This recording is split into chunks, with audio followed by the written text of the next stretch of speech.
হযরত আব্দুল্লাহ ইবনে মাসউদ রাদিয়াল্লাহু তাআলা আনহু হতে বর্ণিত, রাসূলুল্লাহ সাল্লাল্লাহু আলাইহি ওয়াসাল্লাম বলেন, মানুষের অন্তরে এক প্রকারের চিন্তা ভাবনা শয়তানের পক্ষ থেকে আসে, আর এক প্রকারের চিন্তা ভাবনা ফেরেশতাদের পক্ষ থেকে আসে। এই দুই প্রকার চিন্তা ভাবনার মধ্যে যে প্রথম প্রকার চিন্তা ভাবনা, যেটা ফেরেশতাদের পক্ষ থেকে আসে, তখন মানুষ নেক কাজ করার উৎসাহ লাভ করে, সে নেক কাজের দিকে অগ্রসর হইতে থাকে। সমস্ত ভালো কাজগুলো তার ভালো লাগতে শুরু করে, আমল করলে তার আমলের ভিতরে মজা চলে আসে।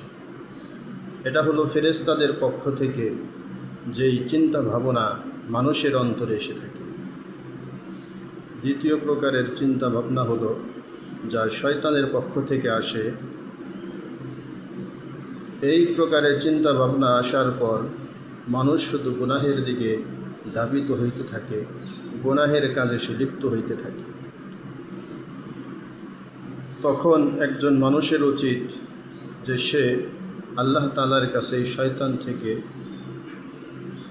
মুক্তি লাভের জন্য দোয়া করতে থাকবে এবং আল্লাহ তাআলার কাছে সে ফরিয়াদ করবে সে যেন এই শয়তান থেকে রক্ষা পেতে পারে।